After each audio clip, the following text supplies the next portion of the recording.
स्वागत है दोस्तों आप सभी को ई स्पार्क्स एकेडमी के इस यूट्यूब चैनल पे।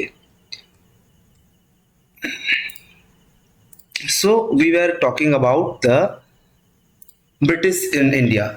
ठीक है, तो आज हम पढ़ते हैं अगस्त ऑफर के बारे में। पहले हम देखे थे लाहौर सेशन क्या था, पाकिस्तान का रिजोल्यूशन क्या था।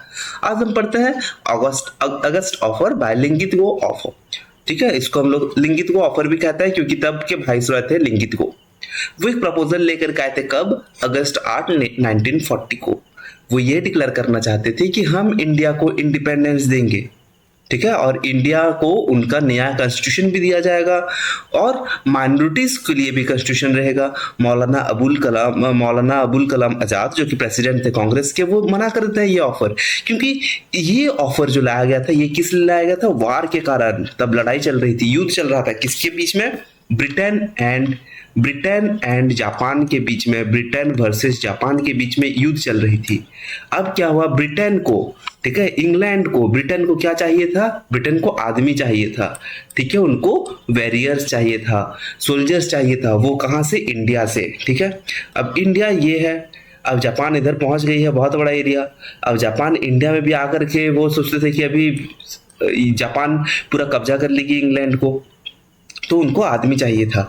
जब आदमी चाहिए रहा तब ब्रिटेन क्या करने लगा? वो नोटिस भेजा इंडिया को, नोटिस भेजता है इंडिया को कि ठीक है तुम लोग को आजाद कर देंगे, तुम लोग टेंशन मत लो, तुम लोग को आजाद कर दिया जाएगा, तुम लोग का कॉन्स्टिट्यूशन भी रहेगा, सब कुछ रहेगा, बट हम लोग वार के बाद सब कुछ बात करेंगे। अब इंडियंस को पता चल गया था कि ये जो ब्रिटेन वाले हैं, ये जो इंग्लैंड वाले हैं, इनके ऊपर कोई भरोसा नहीं है, ये बार बार बात से पलटते हैं। जब भी लड़ाई में ये हार जाते हैं, ये आकर के एक नया ये आकर के एक डील साइन कर लेते हैं। ठीक है, तो अभी इसीलिए क्या करते हैं, मौलाना अबुल कलाम ये ऑफर को रिजेक्ट कर देते हैं और ये ऑफर फेल हो जाता है। पहले बात चलता है कि पहले तुम लोग इसको रिटर्न में दो, पहले तुम लोग दो, पहले हम लोग को इंडिपेंडेंस दो, उसके बाद हम लोग वार में जाएंगे। ठीक है, नेक्स्ट है इंडिविजुअल सिविल डिसोबीडियंस और इंडिविजुअल सत्याग्रह। कांग्रेस वर्किंग कमेटी रहती है, वो डिसाइड करती है कि अभी एक सिविल डिसोबीडियंस मूवमेंट रचना है, अभी ये चीज को स्टार्ट करना है। हम लोग उनका बात ही नहीं मानेंगे, कोई ऑफिसर लोगों का, कोई भी पुलिस आए, कोई भी आए, हम लोग उनका इंग्लैंड वाले को बात ही नहीं मानेंगे। विनोबा भावे वो पहले से सत्याग्रही हैं जो उनको अरेस्ट कर लिया गया अक्टूबर 21 में। उसके बाद नेहरू, पटेल, ये सारों को भी अरेस्ट कर लिया। ठीक है, बट क्या हुआ? गांधी लास्ट में क्या करते हैं, कहते हैं कि नहीं, सब कोई प्रोटेस्ट कर दे रहे हैं, सब कोई और मारपीट करके अपने लोगों को ये लोग अरेस्ट करके ले जा रहे हैं, हम तो ये वाला हम लोग सस्पेंड करते हैं, ये इंडिविजुअल डिसोबीडियंस मूवमेंट सस्पेंड हो गया। नेक्स्ट आता है क्रिप्स मूवमेंट, क्रिप्स मिशन, मार्च अप्रैल 1942 में। 1942 में ब्रिटिश सरकार को रियलाइज होता है कि अभी इंडियन लोगों का प्रॉब्लम को हम लोग इग्नोर नहीं कर सकते हैं, अभी वर्ल्ड वार का सिचुएशन बहुत खराब हो रहा है हालत, और जापानीज अभी इंडियन बॉर्डर्स की ओर बढ़ रहे हैं। अगर ऐसे चलता रहा तो ये लोग आकर के फाइनली इधर भी कब्जा कर लेंगे, उधर भी कब्जा कर लेंगे। अभी हम लोग को लड़ना है, अभी हम लोग को इंडियन के साथ मिल करके लड़ना है। इसीलिए British government sir Stafford Cripps को भेजती है ब्रिटिश कैबिनेट टू इंडिया में कि इंडियन नेताओं का जो भी प्रॉब्लम है उसको तुम जल्दी जल्दी सॉल्व करो। ठीक है, क्रिप्स को भेजती है। क्रिप्स प्रपोज करता है डोमिनियन स्टेटस। ठीक है, आफ्टर द वार, ये देखिए आफ्टर द वार लिखा हुआ है, but his proposal was rejected. अब नेता कहते हैं कि पहले तुम लोग अगस्त ऑफर लेकर के आए, अभी ये डोमिनियन स्टेटस लेकर के, अभी क्रिप्स मिशन लेकर के आए, क्या चल रहा है तुम लोग का? ठीक है, अब क्रिप्स मिशन भी ऐसे ही फेल हो जाता है। गांधी इसको कहता है post dated cheque on a crumbling bank, एक बैंक जो पहले से ही उसके पास कुछ नहीं है, पैसा नहीं है, और उसके नाम पर ये लोग एक चेक लिख करके देते हैं। ठीक है, कि तुम लोग को बाद में पैसा दे देंगे जब बैंक के पास पैसा आएगा। क्या भरोसा है बैंक के पास पैसा आएगा? ठीक है, नेक्स्ट है quit India movement.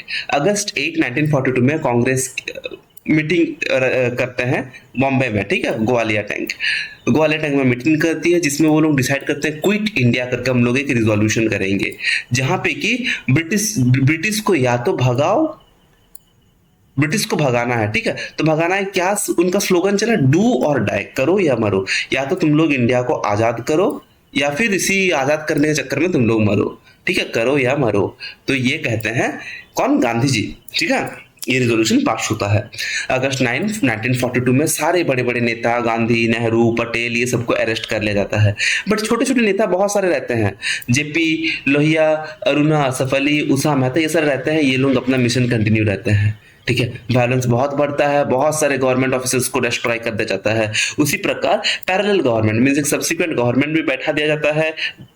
Ballia UP में, तमुलक मिदनापुर डिस्ट्रिक्ट बंगाल में, सतारा महाराष्ट्र में, तालचेर ओडिशा में, तो ये सारी जगह में अलग अलग अपना गवर्नमेंट बैठा लिया जाता है। मूवमेंट को हालांकि बाद में ब्रिटिश गवर्नमेंट उसको कब्जा कर लेती है, ठीक है, वो मूवमेंट ज्यादा दिन नहीं चल पाता। अब गांधी जी जेल में थे, वो 21 दिन का फास्ट रखते हैं। उनका हालत 13वां दिन के बाद बहुत खराब होता है और लगता था कि गांधी जी मर जाएंगे, उनका डेथ हो जाएगा, ठीक है, बट उनका मोरल स्ट्रेंथ और उनका स्पिरिचुअल स्टेमिना की वजह से वो सर्वाइव करते हैं और उनका 21 दिन का फास्ट कंप्लीट होता है, ठीक है। इससे क्या होता है, ये फास्ट क्यों करते हैं, इसमें ये होता है, ये कॉन्स्टेंटली एक्सोर्टिंग हिम टू कॉन्डेम वायलेंस, ठीक है। ये जो लोग जो वायलेंस कर रहे थे, इसको बंद करना था, ये वायलेंस को बंद करना था, इसीलिए वो फास्ट में चले गए थे, ठीक है। और वो ये भी कहते हैं कि ये जो वायलेंस हुआ था ना, ये लोगों के लिए नहीं, ये हुआ था गवर्नमेंट रिस्पॉन्सिबल है इसके लिए, ये वायलेंस के लिए, ठीक है। नेक्स्ट आते हैं चक्रवर्ती राजगोपालाचारी। ये कहते हैं कि हम लोग एक कमीशन अपॉइंट करेंगे जिसमें कि नॉर्थ वेस्ट और ईस्ट को हम लोग मुस्लिम मेजोरिटी को देख करके हम लोग दे देंगे, ठीक है। पहले उनसे पूछेंगे कि क्या कहाँ पे मुस्लिम है, कहाँ पे नहीं है, ये सारी चीज को पूछ करके हम लोग पार्टीशन करेंगे। Muslim League was to endorse Congress demand for independence and cooperate in, ठीक है, बट जिन्ना इसको ऑब्जेक्ट करते हैं, कहते हैं कि ये सब पूछ के हमको कुछ नहीं करना है, ये उससे पूछो कि ब्रिटिश की कौन किसको रखना है, मुस्लिम ज्यादा है, ये नहीं है, वो नहीं, हम लोग कभी मुस्लिम के लिए नॉर्थ वेस्ट और ईस्ट इंडिया चाहिए, ठीक है। और जैसे भी होगा हमको ये चाहिए। Hindu leaders led by VD Savarkar condemned the plan. वो कहते हैं, हिंदू लीडर्स जैसे वीडी सावरकर कहते हैं कि नहीं, ये प्लान को भी हटाओ, ये भी कोई काम का नहीं है, जीना बोलते रहेगा, कुछ नहीं करना है, ठीक है। नेक्स्ट है वेवल प्लान। अब वेवर आते हैं वाइसरॉय बन करके, ठीक है। वार यूरोप का इंप्रूव हो गया रहता है। 1945 का बिगिनिंग में देखे तो वार यूरोप में थोड़ा सा शांत हो गया रहता है। अभी इंडिया का बट गुडविल उनको चाहिए रहता है, ठीक है, ताकि जापान को हराया जाए। जापान जो कि धीरे धीरे आगे बढ़ रहा था, प्लस 2 सालों से जापान जो कि इतना बड़ा बन गया, इतना सबको कब्जा कर लिया, अभी इंडिया को थोड़ा गुडविल चाहिए। हम लोग चाहते हैं कि इंडिया वाला भी हम लोग का सपोर्ट करे, ठीक है, क्योंकि धीरे धीरे अभी इकोनॉमिक कंडीशन भी खराब होते गई और फेमाइन्स आते गए, मीन्स सब तरफ एक क्राइसिस आ गया। अभी ब्रिटेन का हालत खराब हो गया था, ठीक है, अभी वार से उनका इतना पैसा इधर उधर चला गया वार में, ये सारी चीजों में, तो उनका भी हालत अभी खराब हो गया था। अब उनको थोड़ा सा इंडियन का भी सेटिस्फेक्शन चाहिए था कि इंडिया भी हम लोग को थोड़ा सपोर्ट करे। ब्रिटिश गवर्नमेंट ये चीज को सुनाने के लिए लॉर्ड वेवल को भेजती है, वाइसरॉय ऑफ इंडिया, और वो एक वेवल प्लान लॉन्च करते हैं। प्लान के मुताबिक वाइसरॉय का एक एग्जीक्यूटिव काउंसिल बनेगा, ठीक है, एक काउंसिल बनना था जिसमें मुस्लिम्स भी रहेंगे और हिंदूज भी रहेंगे, ठीक है। अब ये प्लान के तौर पर बहुत सारे जो कांग्रेस नेताओं को जेल में भर दिया गया था उनको रिलीज भी कर दिया गया। एक कॉन्फ्रेंस बना, 22 बड़े बड़े नेता, उनको शिमला में बुलाया गया कि वेवल प्लान को वो लोग कंसिडर करें, ठीक है, फिर इसको भी अलग प्लान करके इसको भेज ना दे। बट इसमें कोई डिसीजन नहीं हुआ, ठीक है। मुस्लिम लीग के मिस्टर जिन्हा वो अनफ्लिंचिंग स्टैंड पकड़ता है, कहते हैं कि ठीक है, जो भी है मुस्लिम लीग को तुम लोग एग्जीक्यूटिव काउंसिल में इंक्लूड करो, ठीक है, खाली कांग्रेस को बुला लेने से 22 बड़े बड़े नेताओं को कुछ नहीं होगा, मुस्लिम लीग को भी तुम लोग इंक्लूड करो। कम्युनलिज्म दस अगेन बिगेन स्टम्बलिंग ब्लॉक, ठीक है। अब फिर से हिंदू मुस्लिम का जो लड़ाई था, जो ये जाति को लेकर के दुश्मनी जो था, वो फिर भी बढ़ता चला गया, ठीक है। ब्रिटिशर्स के लिए ये चीज हैप्पीनेस था, क्योंकि ये लड़ाई उनके लिए बहुत खुशी था कि ठीक है, अपने तरह हम लोग चाहते ही थे कि ये लोग लड़े, और वो लड़ रहा है हिंदू मुस्लिम, ठीक है। नेक्स्ट है इंडियन नेशनल आर्मी का ट्रायल। पीके सहगल, शाहनवाज खान, गुरुबख्श सिंह ढिल्लों को रेड फोर्ट का जेल में उनको ट्रायल में रखा गया था, हैंग कर दिया गया, ठीक है, हैंग करने का बात आया था। तो एक्चुअल में क्या हुआ था कि ये जितने लोग थे, ये लोग बैटल लड़ रहे थे, ठीक है। तो बैटल में लड़ करके इनको ये सजाया, उनको ये दिया गया, कहा गया कि ये लोग किंग एम्पेरर को, जो ब्रिटेन के जो किंग हैं, ठीक है, किंग एम्पेरर को ये लोग उसके विरुद्ध में लड़ रहे थे, किंग एम्पेरर के विरुद्ध में। तो इनको इसीलिए ब्रिटिशर्स इनको जेल में डालना चाहती थी, प्लस इनको डेथ में, ठीक है, तो वो फांसी में सजा सुनाया गया था। बट अभी क्या हुआ, इंडियन के जो पब्लिक थे उनके अंदर बहुत ही हल्ला शुरू हो गया। तो ब्रिटिश गवर्नमेंट तक ये बात पहुंची और फाइनली वो लोग ये सेंटेंस को, ये मौत का जो सेंटेंस दिया गया था फांसी का, इसको वापस रिटर्न ले लिया गया था, ठीक है। डिससेटिस्फेक्शन फिर भी अभी सोल्जर्स के बीच में बढ़ गई। चीफ ऑफ डिफेंस जो थे वल्लुभाई देसाई, ये भी वहीं पे थे। ठीक है। अदर डिफेंस लीडर्स तेज बहादुर सप्रू, जवाहरलाल नेहरू, असफ अली, मोहम्मद अली जिन्ना, ये सब भी यहाँ पे थे। आजाद हिंद फौज, अब जापानीज जैसे करके भी थोड़ा सा ब्रिटिश इंडियन सोल्जर्स को कैप्चर कर ली थी वार के कारण।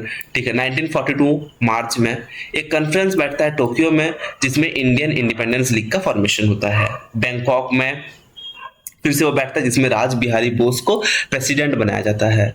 तब होता है फॉर्मेशन आईएनए का। कौन फॉर्मेशन करता है? मोहन सिंह। सुभाष चंद्र बोस जो कि तब बर्लिन में थे, वो 1942 में वो इंडियन लीग को ज्वाइन करते हैं। 1943 में वो ज्वाइन करते हैं आईएनओ सिंगापुर में। ठीक है, सॉरी 1943 में वो ज्वाइन करते हैं। वहां पे राज बिहारी बोस कहते हैं कि ठीक है, अब तो मेरा नेता आ गया है सुभाष चंद्र बोस, चलो सुभाष को लीडर बना देते हैं। सो सुभाष चंद्र बोस लीडर बन जाते हैं। ठीक है। वहां पे प्रोविजनल सरकार बैठती है, प्रोविजनल सरकार बनती है सुभाष चंद्र बोस का सिंगापुर में। तो वहां पे 3 फाइटिंग ब्रिगेड्स बने थे। ठीक है, तो कह सकते हैं 3 फाइटिंग ब्रिगेड्स मींस 3 अलग अलग सेना टाइप का। ठीक है, एक ही सेना का 3 अलग ब्रिगेड्स। सुभाष गांधी नेहरू रानी झांसी ब्रिगेड भी बनी थी, जिसमें कि खाली वोमेन फोर्स थे। फाइनली उनका हार हो जाता है, but with the defeat of Japan हार जाती है 1945 में। तो आईएनए भी कहीं ना कहीं कोलैप्स हो जाता है। अब जापान के साथ जो चीज बनाया गया था वो कोलैप्स होता है। कहा जाता है कि बोस जी का डेथ, सुभाष चंद्र बोस का डेथ एयर क्रास में ताइवान के पास ताइवान के पास हो जाता है, जब वो टोक्यो ताइपाई में हो जाता है, जब वो ताइवान से टोक्यो के पास जब वो जा रहे थे, तो उनका डेथ वही जर्नी में हो जाता है। ठीक है। अब है रॉयल इंडियन नेवी। तो कहीं ना कहीं इसी प्रकार एचएमएस हिंदुस्तान, जो कि एक वारफेयर शिप है आप कह सकते हैं, तो इस तरह से ये सारे बहुत सारी चीजों को भी ऐसे ही बंद कराया गया था उस टाइम पे इंडियन सारे गुस्से में थे। तो वो लोग इतने भड़के हुए थे कि वो लोग ब्रिटिशर्स रियलाइज कर लिए थे कि अभी इंडियंस को हम लोग संभाल नहीं सकते हैं। ठीक है। तो वल्लभ भाई जिन्ना ये लोग बहुत persuaded the ratings to surrender. ठीक है, जो भी इनको पकड़े हुए थे बॉम्बे रेटिंग्स से सारी चीज को, ये सबको सरेंडर करने बोलते हैं। इतना इंपॉर्टेंट नहीं है, बट यही जानना है कि ये चीज जो है इंडियन नेवी तक भी पहुंच गया था ये चीज। ठीक है। अब आता है कैबिनेट मिशन। कब कब आता है? जून 1946। ब्रिटिश प्राइम मिनिस्टर लॉर्ड एटली डिक्लेयर करते हैं कि मार्च 15 1946 में वो डिक्लेयर करते हैं कि ब्रिटिश कैबिनेट मिशन को इंडिया भेजा जाएगा, जो कि डिफरेंट जो कॉन्स्टिट्यूशन में चेंजेस चाहिए वो कैबिनेट मिशन उसको अप्रूव करवा सकती है। तो वो डिसीजन वो खोजेगी कि एक्चुअल में कॉन्स्टिट्यूशन में क्या क्या और चेंजेस चाहिए। हम अपना जो कॉन्स्टिट्यूशन है, इंडिया कैसे खुश रहेगा, इंडिया के लोग हम लोग को कैसे सपोर्ट करेंगे। Lord Pethick Lawrence, Stafford Cripps और एवी अलेक्जेंडर इंडिया में आते हैं। ठीक है। बट मुस्लिम लीग इसको एक्सेप्ट कर लेती है, हालांकि कांग्रेस इसको नहीं एक्सेप्ट करती है, पार्शियली एक्सेप्ट करती है कैबिनेट मिशन को। अब मुस्लिम लीग के मोहम्मद जिन्ना वो कहते हैं कि ठीक है, अब तो पार्टीशन अभी तक नहीं हुआ, तुम लोग क्या कर रहे हो सारे लोग, हम लोग क्या करेंगे, हम लोग जाकर के पहले लड़ाई करते हैं। तो मोहम्मद जिन्ना वो क्या करते हैं, वो मुस्लिम्स को भड़काते हैं और बंगाल में एक बहुत बड़ा एक्शन हो जाता है, जिसको डायरेक्ट एक्शन कैंपेन कहा गया, जिसमें लाखों लोग उनमें डेथ कर जाते हैं। ठीक है। ये कम्युनल राइट स्टार्ट होता है कंट्री में। सितंबर 2 1946 में एक इंटरिम गवर्नमेंट, एक छोटा सा सरकार, अपना देश का छोटा सा सरकार गवर्नमेंट बनती है। कांग्रेस के नेता पंडित जवाहरलाल नेहरू इसको ज्वाइन करते हैं, बट मुस्लिम लीग इसको ज्वाइन नहीं करती है। और वो फाइनली कैबिनेट मिशन प्लान में जो कहती है कि हाँ ठीक है, मिलजुल के कॉन्स्टिट्यूशन चेंजेस के बारे में हम लोग देखेंगे, कैबिनेट मिशन वाला, वो उससे भी विथड्रॉ कर जाती है। कहते हैं कि हमको कोई कॉन्स्टिट्यूशन तुम लोग के साथ बनाना नहीं है। ठीक है। नेक्स्ट कॉन्स्टिट्यूंट असेंबली का मीटिंग होता है दिसंबर 9 1946 में। डॉक्टर राजेंद्र प्रसाद को इलेक्ट किया जाता है इनका प्रेसिडेंट, प्लस मुस्लिम लीग इसमें भी नहीं ज्वाइन करती है। अब British prime minister Attlee announce that British will withdraw from India. अब वो अनाउंस भी कर देते हैं कि ब्रिटिश इंडिया से विथड्रॉ कर देगी जून 30 1941 तक 1948 तक, और लॉर्ड माउंटबेटन को वेवल के जगह में भेजा जाएगा। अब माउंटबेटन आता है मार्च 1947 में, माउंटबेटन रिप्लेस करते हैं लॉर्ड वेवल को। वो आते हैं, कहते हैं, वो देखते हैं कि इंडिया का हालत, और ये बेचारा थोड़ा सा अच्छा है, ये थोड़े से अच्छे बंदे हैं, देखते हैं कि ठीक है, अब इतने से लड़ाई युद्ध हो गए, अब इंग्लैंड के पास भी कुछ है नहीं। अब ये लोगों को जून 3 प्लान एक उनका बनता है। ठीक है, 1947 का। तो ये कहते हैं कि ठीक है, चलो तुम लोग अपना अपना काम करो, तुम लोग अपने अपने अंदर सोच लो कैसे क्या करना है। वो डिसाइड करते हैं कि अब मुस्लिम लीग के लिए अलग पार्टीशन किया जाएगा इंडिया को, बट इंडिया में मैक्सिमम यूनिटी रहना चाहिए, इंडिया को अलग डिवाइड कर दिया जाएगा। पाकिस्तान का साइज के हिसाब से उसको अपना दे दिया जाएगा जो भी जगह है, पाकिस्तान को पाकिस्तानी क्रिएट किया जाएगा इंडिया का ईस्ट साइड में, ठीक है। तो ये मान लीजिए ये इंडिया है तो इंडिया का ईस्ट साइड में पाकिस्तान को क्रिएट किया जाएगा। पंजाब को भी किसी तरह से अलग करना है, ठीक है। और पाकिस्तान का वेस्ट साइड में जो है बंगाल से, तो वो अलग ही हो गया है, बंगाल से भी कैसे उसको करना है, उसको वो लोगों को कैसे उधर भेजना है, ये सारी बातें भी होने लगी उस पर, ठीक है। अब इंडियन इंडिपेंडेंस एक्ट का बिल आ गई 1947 में। माउंटबेटन वहां से कहते हैं सबका इंग्लिश ब्रिटिशर्स तुम लोग जल्दी जल्दी भेजो, यहाँ पे हल्ला हो रहा है। तो इंडियन इंडिपेंडेंस एक्ट 1947 आती है। इंडियन इंडिपेंडेंस एक्ट के तहत ये कहा गया था कि पार्टीशन किस तरह से इंडिया को होगा, प्लस कैसे पॉलिटिकल पावर्स जो है वो इंडिया की सरकार प्लस पाकिस्तान के सरकार को ट्रांसफर किया जाएगा, ठीक है। अब क्या होता है, अब कहते हैं अब इंडिया के लीडर्स रहते हैं कुछ कुछ, वो लीडर्स लोग जाते हैं हर एक स्टेट के जो भी हर एक स्टेट के या फिर हर एक प्रेसिडेंसी के जो भी किंग्स हैं, राजाओं हैं, उनके पास जाते हैं, कहते हैं कि तुमको इंडिया में शामिल होना है कि नहीं, शामिल होना है कि नहीं। सब शामिल हो जाते हैं एक्सेप्ट कश्मीर, जूनागढ़ और हैदराबाद, ठीक है। ये कहते हैं कि नहीं हम लोग को कुछ नहीं शामिल होना है, ठीक है। तो महाराजा ऑफ कश्मीर जो है वो इंडिया को ज्वाइन करता है अक्टूबर 1947 में, जब पाकिस्तानी ट्रूप्स, पाकिस्तानी के लोग उनको अटैक करते हैं, तो वो साइन करते हैं, कहते हैं कि ठीक है हम लोग तुम लोग के साथ रहेंगे। अब नवाब ऑफ जूनागढ़ जो है वो मुस्लिम थे, ठीक है, बट उनके सारे लोग हिंदू थे, ठीक है। तो 1948 में रेफरेंडम के तहत वो भी इंडिया को ज्वाइन कर लेते हैं Nawab of Junagadh. But Nawab of Junagadh जो रहते हैं वो पाकिस्तान चले जाते हैं, बट उनका जो राज्य है वो इंडियन के साथ जुड़ जाता है। निजाम ऑफ हैदराबाद वो उनको फाइनली वो मानते नहीं है, बहुत ये जिद्दी इंसान है, तो उनको मार मार के उनको भगाया जाता है, कहते हैं कि तुम ज्वाइन करो। तो pressure of internal anarchy and military action के बाद वो सितंबर 1948 में वो भी इंडियन टेरिटरी को ज्वाइन करते हैं, ठीक है। 1954 का एंड पहुंचते पहुंचते फ्रेंच का कॉलोनीज कुछ कुछ रहते हैं पौंडीचेरी में, तो उनको भी ये सब खत्म कर दिया जाता है, ठीक है। फ्रेंच का कॉलोनी को भी इंडिया के साथ इंटीग्रेट किया जाता है। चंद्रनगर, माहे, कराईकल, यानाम ये सारे भी एंड में आ जाते हैं और ये सारे भी इंडियन टेरिटरी के साथ जुड़ जाते हैं, ठीक है। बट पोर्तुगीज सबसे जिद्दी रहते हैं, ये सबसे पहले इंडिया में आते हैं, ठीक है, सबसे पहले इंडिया में यही आते हैं और सबसे लास्ट में 1961 में ये जाते हैं। पोर्तुगीज कॉलोनी इंडिया में गोवा, दामन, दीव, दादरा एंड नगर हवेली में थी। 1954 में दादरा और नगर हवेली में फ्रीडम फाइटर्स इनको कब्जा कर लेते हैं, ठीक है, दादरा एंड नगर हवेली। अब एक नया मिशन चलता है जिसके तहत गोवा में जो है, गोवा, दामन एंड दीव में ये लोग पोर्तुगीज हटते ही नहीं है, बट इंडियन ट्रूप्स उनको भी जाकर के पीट पीट के भगा देती है। तो उसके बाद 1961 में इंडिया जो भी है आज हम लोग जिसको देख रहे हैं इंडिया को, गोवा, दामन, दीव ये सब भी अपने कब्जे में आ जाता है। तो यहीं पे दोस्तों हम लोग का मॉडर्न इंडियन हिस्ट्री खत्म होता है और आशा करते हैं कि आपको ये क्लास बहुत अच्छा लगा। आशा करते हैं कि हम जो है आपको ये टॉपिक्स आपको पूरा सेटिस्फैक्टरी पढ़ा पाए। आप इसको एक बार रिवाइज करिए, पढ़िए, देन आपके लिए बहुत आसान बन जाएगा, ठीक है। मिलते हैं दोस्तों नेक्स्ट क्लास में हम लोग कुछ नए टॉपिक को लेकर के। तब तक keep revising, keep studying and जरूर ये सबको और एक बार आप पढ़िएगा। किताब को एक बार का रीडिंग से कुछ नहीं होगा, जस्ट ये आपको समझाने के लिए कि क्या है टॉपिक। आप ये वीडियो को आप देख सकते हैं, रेफर कर सकते हैं, बट देन अपना पढ़ाई अपने पास, आप उसको और एक दो बार रिवाइज करिए, पढ़िए, मेमोराइज करिए। कुछ कुछ टॉपिक्स हैं, इसके बाद कुछ कुछ मिसलेनियस टॉपिक्स भी आएंगे और उस सब को भी आप एक बार देख लीजिएगा, ठीक है। मिलते हैं दोस्तों, टेक केयर एंड अगर वीडियो पसंद आए तो जरूर लाइक करें, सब्सक्राइब करें। Thank you.